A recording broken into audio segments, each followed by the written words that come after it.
I welcome you once again to our program, Sikadzivatema. In today's episode, we are going to discuss the recent conviction of Tapiwa Shamba and Tapiwa Makore Sr. in the murder case of Tapiwa Makore Jr. There's been a lot of twists and turns to this case. At one point, two suspects who were considered to be prime suspects in the case were released. The release of those two suspects resulted in a sudden backlash from the community, from the Zimbabwean community, and an immediate demonstration from the Makore family, which felt justice was not being done. And yesterday, we witnessed the conviction of Tapiwa Makore Sr. and Tapiwa Shamba. But still, Tapiwa Makore Sr. got away with what most people say be a light conviction in the murder case of Tapiwa Makore Jr. Besides all the excitement that might be around the conviction of Tapiwa Shamba, there are a lot of questions that remains not answered in this case. Mostly what happened to the head of Tapiwa Makore Jr. To what actually happened to the head of Tapiwa Makore Jr., all the fingers point towards Tapiwa Makore Sr. Then, if all the suspicion is against Tapiwa Makore Sr. in connection with the missing head, how come he got away so lightly? The answer can only be found in what actually transpired sometimes when a group or two people or three people are being charged with the same crime. Munoona parega timbotaurana zvimwe zvinoitika mukati memajeri kana vanhu vapara mhosva yavo vava kunotongwa. Pane nhaurwa inoitika kana vanhu vaviri kana vatatu vakapara mhosva imwe chete. Vanogona kugara pasi voti asi kana tikatarisa mhosva iyi anganyanya kubatwa nemhosva iyi ndiani. Pane nhaurwa inonzi kusvipana kana kusvipa. Kana chitaura nhaurwa yekusvipana kana kusvipa, vanhu vari mujeri vari kuti hatingaendi tose nemhosva iyi. Mhosva iyi ngaichibata munhu mumwe chete. Kana yabata munhu mumwe chete, ndiye munhu mumwe chete oenda kujeri nemhosva iyoyo. Kana munhu iye aenda kujeri nemhosva iyoyo, vamwe vasara panze vanenge vachiti tinokwanisa kuchengetawo mhuri yako, tinokwanisa kukuvigirawo chikafu uri kujeri, upenyu hwako hwomujeri hunoita nani pane kuti tese tiende kujeri. It is within this context that we must understand the trail of the duo Tapiwa Makore Sr. and Tapiwa Shamba. Ndiri kuti panyaya apa zvinhu zviri clear ndezvekuti pane kusvipana kwakaitwa apa. Ndo zvatinofanira kuunderstand. Kune kubudisana mumhosva kwakaitwa apa. Ndo zvatichada kuti tinyatsotarisa kuti vanhu vakabudisana mumhosva apa sei. Kubudiswa mumhosva ndambotaura ndikati vanhu vanosvipana pachavo kana kuti mumwe munhu anogona kusvipwa nema-investigators, vanhu vari kuongorora nyaya vanogona zvekare kusvipa mumwe munhu. Saka nhau yekusvipana iripo ende nhau yekusvipana apa tinonyatsoiona. What I'm saying is Tapiwa Makore Sr. was convicted of a lesser crime, and I am saying the only reason is because Tapiwa Makore Sr. akasvipwa mumhosva iyi, because all the suspicion point against Tapiwa Makore Sr. Chekutanga, nhaurwa yelaw inhaurwa inonetsa. Zvinoitika mudare nozvinoitika kunze kwedare zvinhu zviviri zvakasiyana. Mudare vanoda yavanoti evidence, and you must be able to prove beyond reasonable doubt that someone is guilty. The onus is upon the state to prove that someone is guilty. The onus is not upon the accused to prove that he or she is innocent. Anyone is presumed innocent until proven guilty. Ndipo pane nyaya. Saka ndizvo macondition anoita kuti vamwe vakwanise kusvipiwa mukati menyaya. Nokuti panenge pasina umbowo unokwanisa kushandiswa kuti munhu abatwe ane mhosva. Saka vanhu vanokwanisa kusvipana mukati menyaya. Ndo zvakaitika. Nokuti kana tikatarisa nyaya, tinoona nyaya iyi kuti yakatanga chako chaiko. Tikada kutarisa confession yaTafadzwa Shamba, inotitaridza isu kuti nyaya yakatangwa naTapiwa Makore Senior, nyaya yekuti ngatitsvake kuuraya munhu. Asi tichienda mberi nenyaya, tinozosvika patinoona Tafadzwa Shamba ave kuramba kuti aiwa, handina kumbozvitaura kudaro, ndakamanikidzwa. Ndipo pandiri kuti ndo patinotanga kunyatsoona kuti Tafadzwa Shamba ava kusvipa Tapiwa Makore Senior. Asi chatisinganyatsi kuona apa, chatisinganyatsi kuziva apa, oro chatingati what we can debate is Tafadzwa Shamba akasvipa Tapiwa Makore Senior achiziva here kuti akumusvipa, oro akaita zvinhu zvakanga asingazivi kuti iye ndiye akutosara ega mumhosva, akusvipa mumwe munhu wakaita naye mhosva. Ini mumaonero angu, Tafadzwa Shamba handimuoni semunhu akachenjera. I'm not really impressed about the intelligence of Tafadzwa Shamba. Ngatitange kuona Tafadzwa Shamba.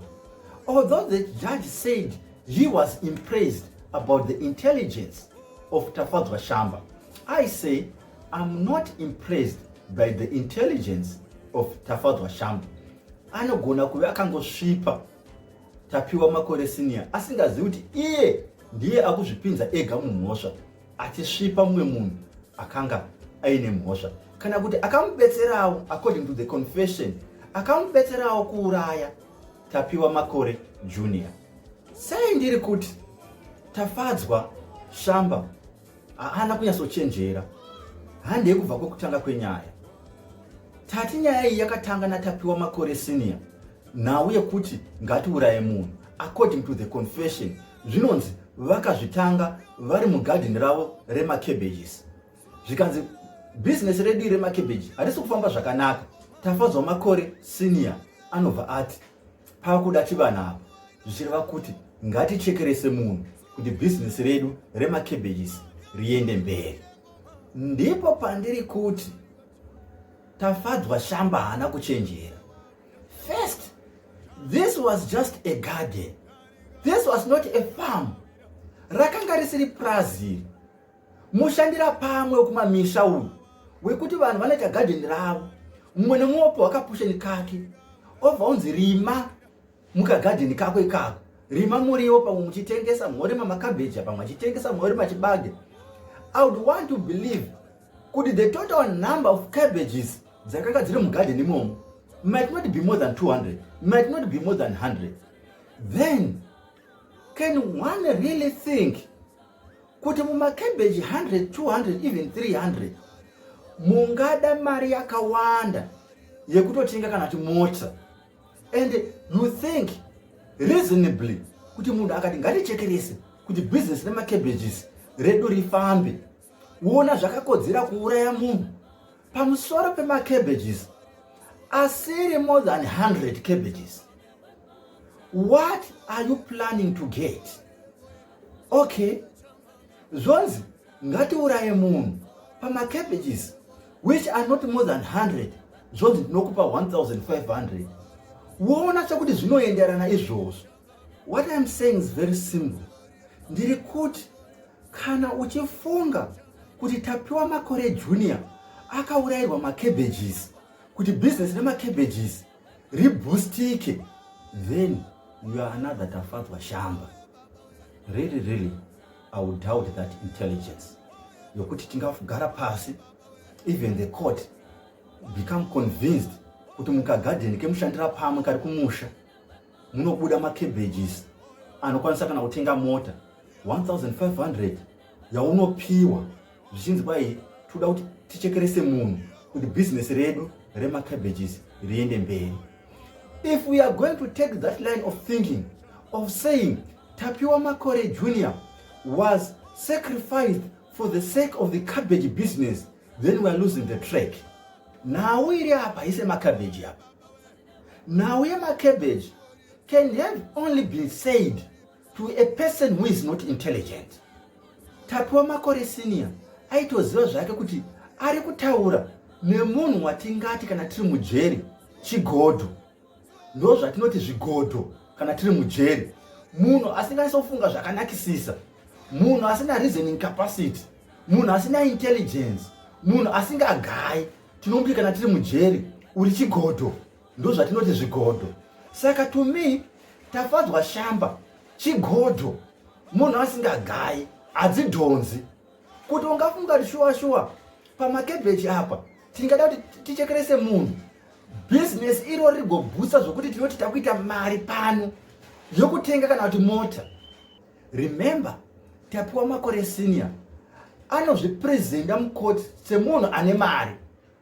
Mumwe mwana wake ari kuChina, mumwe mwana wake ari kuSouth Africa. Anoti ini handachandotambura.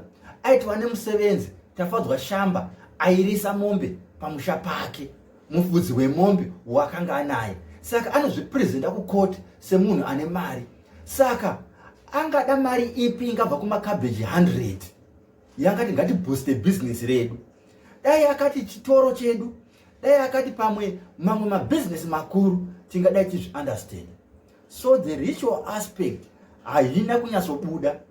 The ritual aspect yaiirwa musoro waTapiwa Makore Junior haina kunyatsobuda nepamusoro pekuti Tapiwa Makore Senior akasvipiwa munyaya iyi. Ndiri kuti akasvipiwa mukati menyaya iyi nekuti even the investigators havana kuda kunyatsobata Tapiwa Makore Senior. Even the judge vakanozvitaura izvozvo kuti pane zvisina kufamba zvakanaka pama-investigations. Even the trousers rakanikwa rine ropa hatina ma-DNA results aro kuti ropa iri rakanga rabva kupi. Even ma-DNA results eropa rakanikwa riri pavhesi haana kuuya mukati mekoti. Pane zvisina kufamba zvakanaka pa-investigation iyi. Tingangopembera hedu tikati munhu akauraya akabatwa. But pane zvakawanda zvisina kufamba zvakanaka mukati mema-investigations nemhaka yekuti pane vanhu, pane munhu akasvipiwa munyaya iyi. Tafadzwa Shamba idununu rinogona kuve rakatosvipa Tapiwa Makore Senior risingazivi, richifunga kuti nairo riri kutozvibudisawo munyaya. Nyambisirwa iro riri kuzvipinza munyaya, oro rakanga ratozvipinza kare munyaya. Hapana mabudiro araizokwanisa kuita munyaya. Kubva panyaya yemacabages, it shows that he is not all that intelligent. Once ngatiurayire munhu nhaurwa yemacabbage, wonoita confession. Wapedza kuita confession, woti handistandi with that confession, ndakamanikidzwa. Koti yoti aiwa, isu tiri kuti hauna kumanikidzwa. We are going to say that confession wakaita wakasununguka. Woenda mberi throughout the trial uchingoti confession iyo ndakamanikidzwa. Iyo koti yati hauna kumanikidzwa. If the ruling has been done in a trial within a trial, it means the court is standing nenhau yokuti hauna kumanikidzwa. Ndiri kuti Tafadzwa Shamba chigodho, munhu asina njere. Zvimwe zvinotitaridza kuti munhu haana njere chaiko chaiko. It's during the judgment. Tasvika panguva yakaoma, when his fate was hanging in balance. Tasvika pakuti munhu akufanira kuziva kuti ndiri kubatwa nemhosva here kana kuti handisi kubatwa nemhosva. Tafadzwa Shamba anosimudza ruoko rwake kaviri kese. Kekutanga anodzorwa naprison officer omboisa ruoko rwake pasi, ozosumudza futi ruoko rwake. Judge obva ati uri kuda kugara pasi here? Iye anoti kwete, ndoda kuenda kutoilet. Really? When your fate is hanging in balance, wasvika panguva yakaoma yeupenyu hwako, uri kutaura nhaurwa dzekuenda kutoilet, uda kumhendawo zvekutoilet. Tasvika panguva yakaoma yacho yokuti hausi kuziva kuti zvichabuda sei. Ndati Tafadzwa Shamba chigodho ndiye munhu asina kana njere. No wonder why he might have been used by Tapiwa Makore, according to the confession, kuti auraye Tapiwa Makore Jr. Nekuti pakanga patoonekwa kuti umunhu uyu haana njere, ndokwanisa kuita zvandoda naye, ndigobuda zvekare munyaya yacho, ndigosvipwa munyaya yacho. Tafadzwa Shamba anogona kuva akatosvipa Tapiwa Makore Senior asingazivi kuti panapa ndakusvipa Tapiwa Makore Senior. Nekuti chimwe chinhu chatisingazivi ndechekuti lawyer rake akariwanepi, pamwe ilawyer rakabva nekuna Tapiwa Makore Senior. Hatinyatsoziva zvinoitika mumakoti zvakawanda. Nhaurwa yekunzi musoro uri kupi isina kunyatsotevererwa kusvika kumagumo kwayo ndeimwe nhau yakaita kuti Tapiwa Makore Senior asvipwe zvakare mukati menyaya. Nhaurwa yeropa rakawanikwa riri patrousers, riri pavhesi, pasina ma-DNA results akazobuda, ndiri kuti ndeimwe nhaurwa yekusvipwa zvakare kwaTapiwa Makore Senior. Saka hazvitishamisi kana Tapiwa Makore Senior akazopiwa makore mashoma ekurarama ari mujeri, akapiwa makore asingazogutsi vanhu veruzhinji nemaonero avanenge vachiita nyaya iyi, nokuti zviri pachena kuti Tapiwa Makore Senior achararama makore mashoma kudarika Tafadzwa Shamba vari mukati mejeri. Ndizvo zvatati titaure muzuva ranhasi, kuti kana titarisa nhaurwa yaTafadzwa Shamba naTapiwa Makore Senior yokuuraya kwavakaita Tapiwa Makore Jr, tinowana kusvipwa kwakaitwa Tapiwa Makore Senior, achisvipwa naTafadzwa Shamba, achisvipwa neinvestigation, nekuti kune zvakawanda zvingadai zvakatevererwa zvisina kutevererwa. Nanhasi uno tinongobvunza kuti ko musoro wemwana wakaenda kupi? Ndatenda. Ndini sekuru wenyu, Sekuru Makore.